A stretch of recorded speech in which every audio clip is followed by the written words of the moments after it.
कक्षा 9 में कृष्ण फाइनली आपका विषय यहाँ पे हिंदी का वार्षिक परीक्षा 2025 पेपर लेके आ चुके हैं। आप लोग बहुत सारे यहाँ पर कमेंट आ रहे थे कि हिंदी विषय पेपर लाओ, तो फाइनली आपका हिंदी विषय पेपर आ चुका है। और साथ ही इस वीडियो में आपका संपूर्ण उत्तर सहित यहाँ पे कराया जाएगा, ठीक है। तो आप वीडियो को लाइक कर लीजिए और चैनल को सब्सक्राइब कर लीजिए। और साथ ही आप यहाँ पर देख लीजिए कुछ टोटल क्वेश्चन आपके 30 रहने वाले, ठीक है। मार्क्स आपको 75 नंबर का रहेगा और टाइम आपका 3 घंटे रहने वाला है। और आपके यहाँ पर आते हैं निर्देश, तो आप निर्देश पढ़ लीजिएगा, ठीक है। इस प्रश्न पत्र में कुल 23 प्रश्न, सभी प्रश्न करना अनिवार्य है, तो आप यहाँ पढ़ सकते हैं, ठीक है। तो चलिए स्टूडेंट, जो आपका पेपर है वो हम यहाँ पर देख लेते हैं। तो पहले तो आपके आते हैं सही विकल्प चुनकर लिखिए, जो कि आपके 6 नंबर के रहेंगे। तो आपको थोड़ा जूम करके दिखाते हैं जिससे आप यहाँ पर अच्छे देख पाएंगे। तो आपका था सही विकल्प चुनकर लिखिए, जो कि आपके रहेंगे 6 नंबर के, ठीक है।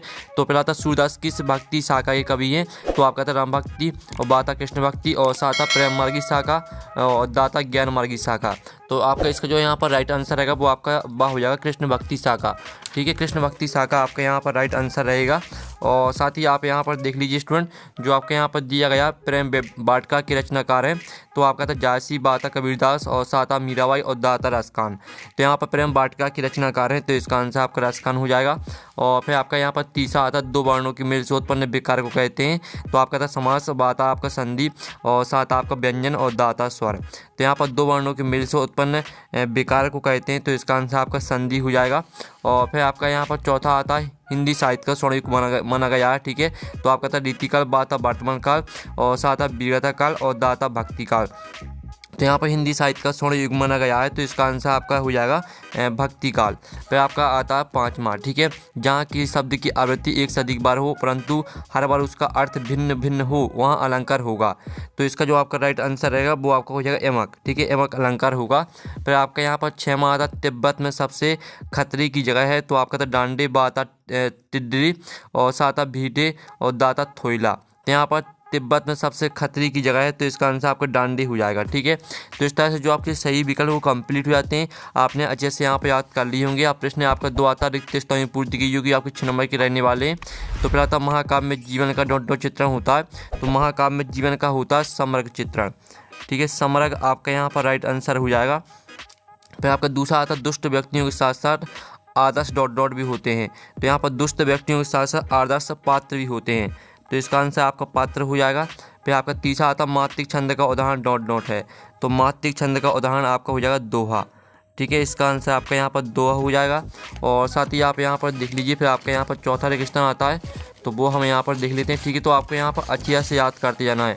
तो आपका चौथा रेगिस्तान आता है अनुभूति के पक्ष का संबंध कविता के डॉट डॉट के रूप से है। तो यहाँ पर अनुभूति के पक्ष का संबंध कविता के, ठीक है, भावात्मक के स्वरूप से हैं। तो इसका आंसर आपका भावात्मक हो जाएगा, ठीक है। भावात्मक आपका यहाँ पर राइट आंसर रहेगा। और जो आपका यहाँ पर दिया गया पांचवा लेखिका महादेवी वर्मा के बाबा फारसी और संस्कृत भाषा के रचनाकार थे, ठीक है। इसका आंसर आपका संस्कृत हो जाएगा। और जो आपका यहाँ पर छठवां आता गधे का एक छोटा भाई भी है, उसका नाम डॉट डॉट है। तो यहाँ पर गधे का एक छोटा भाई, उसका नाम है गया, ठीक है। गया आपका यहाँ पर राइट आंसर रहेगा। तो इस तरह से आपके रेगिस्तान कंप्लीट हो जाते हैं। अब चलिए आपके आती है यहाँ पर सही जोड़ी बनाकर लिखी, जो कि आपके 6 नंबर की रहेंगी। तो स्तंभ अववा में आपकी दी सही जोड़ी पहले आती है इंद्र का पर्यायवाची। तो इंद्र का पर्यायवाची आपका यहाँ पर सुरपति हो जाएगा, ठीक है। और साथ ही आप यहाँ पर देख लीजिए प्रेमचंद के फटे जूते, तो इसको आपको हरिशंकर परसाई से मैच करना है। फिर तीसरी आती है लेखक की नज़र अटक गई। तो यहाँ पर लेखक की नज़र अटक गई आपके यहाँ पर इसका जगदीश चंद्र माथुर से मैच कर देना है। फिर जो चौथी आती है उल्लू बनाना, तो इसको आपको मूर्ख बनाना से मैच कर देना है। पाँचवीं आती है आपकी निरोग, तो इसको आपको विसर्ग संधि से मैच कर देना है। और छठवीं आती है आपकी रीढ़ की हड्डी, तो इसको आपको राहुल संकृत्यायन से मैच कर देना है। तो इस तरह से आपकी सही जोड़ी कंप्लीट हो जाती है। साथ ही हमने यहाँ पर नंबर लिख दिए कौन में आपको कौन सी मैच करनी, तो आप यहाँ पर देख सकते हैं। अब प्रश्न आपका चाहता है निम्नलिखित प्रश्न का उत्तर एक शब्द वाक्य में उत्तर दी, जो कि 6 नंबर की रहेंगी। तो पहला था लेखक के अनुसार प्रेमचंद किसके साथ फोटो खिंचवा रहे थे। तो यहाँ पर लेखक के अनुसार प्रेमचंद अपनी पत्नी के साथ फोटो खिंचवा रहे थे, ठीक है। इसका आंसर आपका रहेगा अपनी पत्नी के साथ, ठीक है। ये आपका यहाँ पर आंसर हो जाएगा। और साथ ही आप यहाँ पर देख लीजिए फिर दूसरा आता हिंदी का उपन्यास सम्राट किसे कहा गया है। तो यहाँ पर हिंदी का उपन्यास सम्राट कहा गया प्रेमचंद को, ठीक है। प्रेमचंद आपका यहाँ पर राइट आंसर हो जाएगा। फिर आपका आता तीसरा आता चरण सरोज प्रखरण लागे में कौन सा अलंकार है। तो इसका आंसर आपका हो जाएगा अनुप्रयास, ठीक है। अनुप्रयास अलंकार आपका इसका राइट आंसर हो जाएगा। तो आपको यहाँ पर अच्छे से याद कर लेना है। और साथ ही आप यहाँ पर देख लीजिए चौथा आता है आपका मनुष्य ईश्वर को कहाँ कहाँ ढूंढता फिरता है। तो यहाँ पर मनुष्य ईश्वर को ठीक है मंदिर और मस्जिद में ढूंढता फिरता है। तो इसका आंसर आपका हो जाएगा मंदिर और मस्जिद। ठीक है, तो आपको यहाँ पर अच्छे से याद करना है। और फिर आपका यहाँ पर देख लेते हैं पाँचवा। तो पाँचवा आता बालू की सांपों में कौन सा अलंकार है। तो बालू की सांपों में है आपका रूपक अलंकार। ठीक है, रूपक अलंकार आपका यहाँ पर राइट आंसर रहेगा। और साथ ही आप वीडियो को यहाँ पर लाइक कर लीजिए और आपको यहाँ पर टेलीग्राम ग्रुप भी ज्वाइन कर लेना है, उसकी लिंक वीडियो की डिस्क्रिप्शन दी गई है। छठवां आता टीला खड़ा होना मुहावरे का अर्थ लिखिए। तो यहाँ पर टीला खड़ा होना मुहावरे का अर्थ होता है कठिन कार्य। ठीक है, तो आप यहाँ पर कठिन कार्य लिख सकते हैं। ठीक है, इसका आंसर। तो इस तरह से जो आपके प्रश्न 4 यानी जो आपके 1 शतभाग में उत्तर दिए गए थे वो कंप्लीट हो जाते हैं। आपने अच्छे से याद कर लिए होंगे। अब प्रश्न 5 आता है सत्यासत्य का चयन करके लिखिए, जो कि आपके 6 नंबर के रहेंगे। तो पहला था राम स्वरूप की पत्नी का नाम प्रेमा था। तो पहला आपका असत्य हो जाएगा। फिर आपका दूसरा आता है जूरी बेलों को देखकर गदगद हो गया। तो आपका यह रहेगा सत्य। फिर जो आपका यहाँ पर तीसरा आता मोटा शब्द में ई प्रत्यय जुड़ा हुआ है। तो आपका यह सत्य रहेगा। और जो आपका यहाँ पर चौथा आता अड़ियल शब्द का अर्थ हटी है। तो आपका यह सत्य रहेगा। और जो आपका यहाँ पर पाँचवा आता छंद को पाड़ने का प्रवाह लय गति कहलाता है। तो आपका यह सत्य हो जाएगा। और जो आपका 6वां आता राम भक्ति शाखा के प्रमुख कवि सूरदास जी हैं। तो आपका यह सत्य रहेगा। तो इस तरह से जो आपके सत्य वो कंप्लीट हो जाते हैं। तो हमने जो आपके ऑब्जेक्ट है वो पूरे कंप्लीट करा दिए हैं। आपने अच्छे से यहाँ पे याद कर लिए होंगे। अब प्रश्न आपका 6 देख लेते हैं। तो प्रश्न आपका 6 आता है हथकड़ियों को गहना क्यों कहा जाता है। तो स्टूडेंट आप यहाँ पर देख लीजिए, आपका यहाँ पर 6वें क्वेश्चन का आंसर है कवि ने हथकड़ियों की तुलना गहनों से की है, क्योंकि भले ही यह कवि के लिए हथकड़ी है परंतु यह ब्रिटिश सरकार द्वारा दी गई पराधीनता है। यह ब्रिटिश राज्य का प्रतीक है जो अंग्रेजों द्वारा पहनाया गया है। ठीक है, आपका 6वें क्वेश्चन का आंसर रहेगा। फिर जो आपका 6 में का अथवा आता है तो वो हम यहाँ पर देख लेते हैं। ठीक है, अरहर और सनाई के खेत कवि को कैसे दिखाई देते हैं। ठीक है, तो आपका इसका जो आंसर रहेगा 6 में का अथवा का आंसर देख लेते हैं। तो आप यहाँ पर देख लीजिए अरहर और सनाई के खेत कवि को सोने की किंकड़ियों करधनी के समान प्रतीत होते हैं। ठीक है, आपका 6 में का अथवा का आंसर रहेगा। और फिर आपका 7वां आता कबीरदास के भाव सौंदर्य की 2 विशेषता लिखिए। तो हमें यहाँ पर कबीरदास के भाव सौंदर्य की 2 विशेषताएं देख लेते हैं। तो आप यहाँ पर देख लीजिए आपकी कबीरदास की भाव सौंदर्य की 2 विशेषताएं। कबीरदास के काव्य में सरलता, भावनाओं का अभिव्यक्ति, सामाजिक संदेह और भक्ति के भाव हैं। फिर आपकी दूसरी विशेषता रही कबीरदास के शब्दों के पीछे की शिक्षाओं को उनकी मिठास या ताजगी खोए बिना चुपचाप लेकिन प्रभावशाली ढंग से व्यक्त किया जाता है। ठीक है, ये आपका 7वें क्वेश्चन का आंसर रहेगा। अब चलिए आपका यहाँ पर 7वें का अथवा देख लेते हैं। तो स्टूडेंट आपके यहाँ पर 7वें का अथवा आता है। ठीक है, कवि रसखान के भाव सौंदर्य की 2 विशेषता लिखिए। तो हम यहाँ पर कवि रसखान के भाव सौंदर्य की विशेषता देख लेते हैं। तो आप यहाँ पर देख ली रसखान की भाषा सरल और सुबोध थी। रसखान की भाषा में स्वाभिव्यक्ता थी। इस तरह से आपको 2 विशेषता याद कर लेनी है। फिर जो आपके यहाँ पर दिया गया है, ठीक है, आप यहाँ पर थे काव्य किससे गए थे उसके भेदों के नाम लिखिए। तो ये आपकी काव्य की परिभाषा दी है, साथ ही इसके भेद हो जाएंगे आपके श्रव्य काव्य और दृश्य काव्य। और जो आपके यहाँ पर दिया गया है, ठीक है, दोहा की परिभाषा उदाहरण से लिखिए। तो आप यहाँ पर देख लीजिए आपकी दोहा छंद की परिभाषा दी गई। दोहा अर्ध सामाजिक छंद या सोटा का उल्टा होता है। इसमें 4 चरण होते हैं। इसके पहले और 3 चरण में 73 मात्रा, दूसरे और चौथे चरण में 11 मात्रा होती हैं।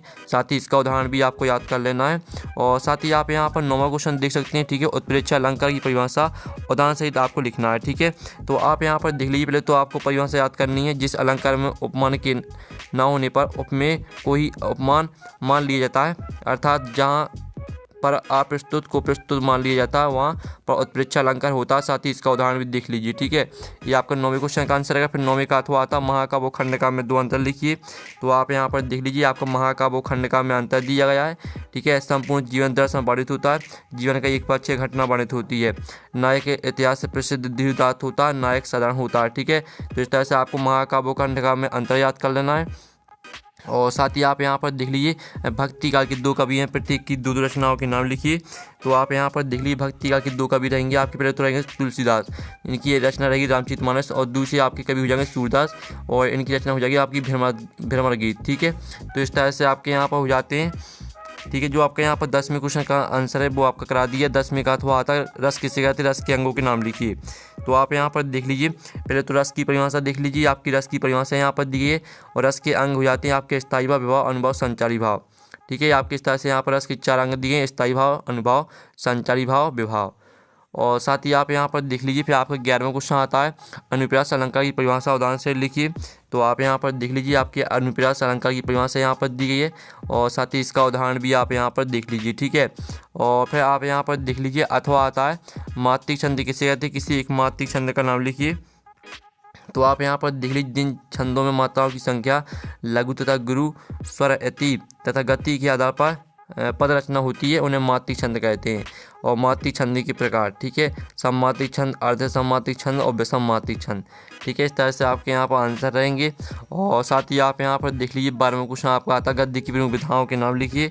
तो गद्य की आपकी प्रमुख विधाएं हो जाएंगी आपकी नाटक, एकांकी, निबंध, कहानी, उपन्यास और समालोचना, ठीक है। ये आपका 12वें क्वेश्चन का आंसर रहेगा। 12वें का अथवा आता है एकांकी की दो विशेषता लिखिए। तो आपकी एकांकी की दो विशेषता रहेंगी। एकांकी एक लघु नाटक होता है, एकांकी में एक ही अंक होता है, ठीक है। ये आपका 12वीं का अथवा का आंसर रहेगा। और फिर आपका यहाँ पर 13वां आता तिब्बत के लोग क्या लेकर घूमते थे, ठीक है। तो आप यहाँ पर देख लीजिए, तिब्बत के लोग चाय का प्याला और हथियार साथ लेकर घूमते थे, ठीक है। ये आपका आंसर रहेगा। फिर आपका इसका अथवा आता है नेपाल शब्द किसे कहते हैं, उदाहरण से लिखिए। तो हम यहाँ पर देख लेते हैं, ठीक है। किसी भी बात पर अतिरिक्त भार देने के लिए जिन शब्दों का प्रयोग किया जाता है उसे निपात कहते हैं, जैसे भी, तो, तक, केवल, ही, मात्र आदि, ठीक है। आपका 13वें का अथवा का आंसर यहाँ पर रहने वाला है। और फिर आपका यहाँ पर 14वां क्वेश्चन देख लेते हैं हरिशंकर परसाई अथवा महादेव वर्मा की भाषा शैली की विशेषताएं लिखिए, ठीक है। तो हम यहाँ पर महादेव वर्मा की भाषा शैली की विशेषताएं देख लेते हैं। यह आपका 14वें का अथवा का आंसर, ठीक है। महादेव वर्मा ने अपनी रचनाओं में शुद्ध खड़ी बोली का इस्तेमाल किया है। उनकी भाषा में संस्कृत के तत्सम शब्दों का प्रयोग हुआ है, ठीक है। इस तरह से आपको दो रचना यहाँ पर यानी दो विशेषताएँ आपको याद कर लेनी है। और साथ ही जो आपके यहाँ पर दिया था हरिशंकर परसाई, तो हम यहाँ पर हरिशंकर परसाई पर भी देख लेते हैं। ये आपकी हरिशंकर परसाई पर दी गई है, ठीक है। ये आपके यहाँ पर 5 विशेषता दी हैं, तो यहाँ से आपको 2 विशेषता या 3 विशेषता याद करनी है, ठीक है। इस तरह से आपका यहाँ पर हरिशंकर परसाई पर हो जाता है और महादेव वर्मा पर हमने यहाँ पर कंप्लीट करा दिया है। फिर आपका 15वां क्वेश्चन देख लेते हैं।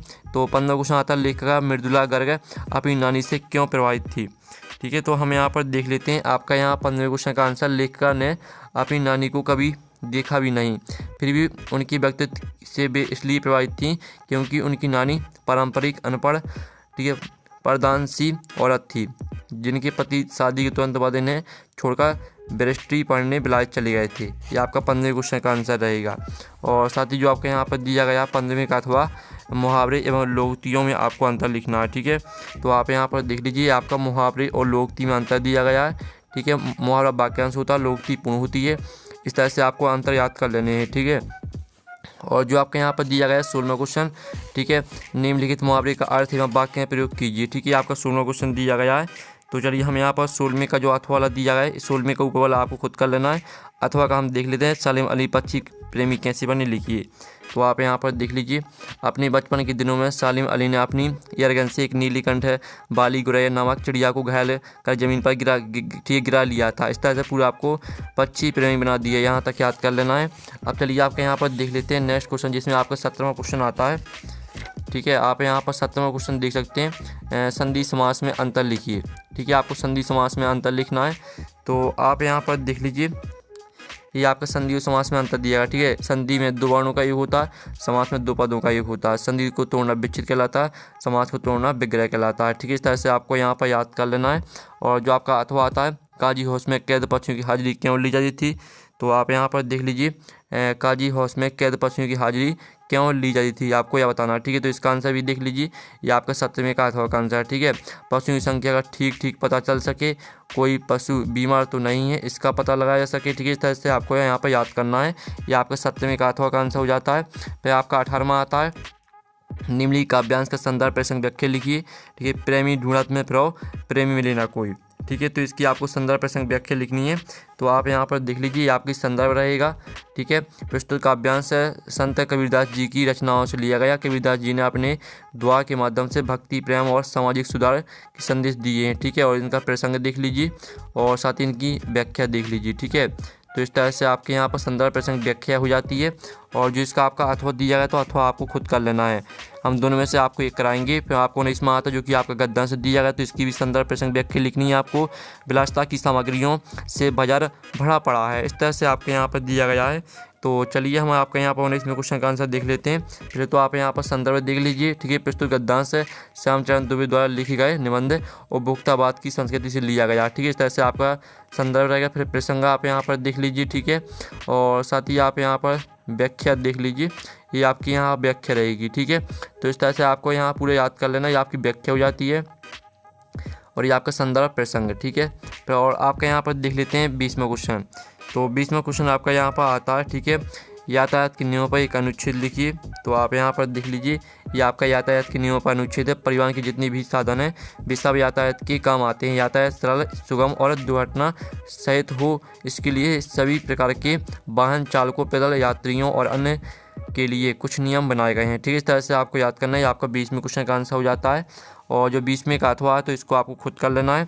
और यानी आपको इसमें अपनी कक्षा में अपने प्रिय मित्र से पढ़ाई संबंधित संवाद लिखना है, तो इसे आपको खुद कर सकते हैं। 21वां क्वेश्चन आपका आता है, निम्नलिखित गद्यांश को पढ़कर नीचे लिखे प्रश्न का उत्तर लिखिए। तो ये आपका गद्यांश दिया गया, विद्या अमूल्य अनुसार सर्वोच्चपन है, ठीक है। इस तरह से आपके इसके 3 प्रश्न आते हैं। रावण के पास सबसे अमूल्य धन कौन सा था?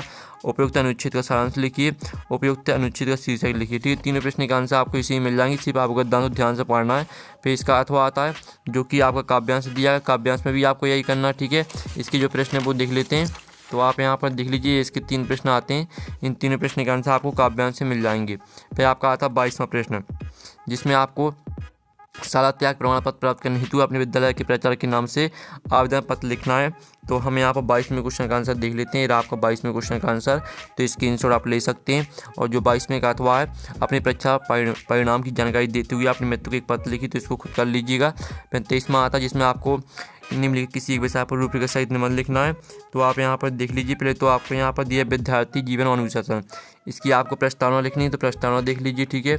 और साथ ही आपको यहाँ पर अनुशासन का महत्व और अनुशासन की जड़ें, ठीक है, विद्यार्थी से आशाएं, ठीक है, पूरी हेडिंग आपको याद कर लेनी है। इस तरह से आपका जो पेपर है वो आपका यहाँ पर कंप्लीट हो जाता है, ठीक है। यानी पूरे सॉल्यूशन सहित हमने पेपर करा दिया है।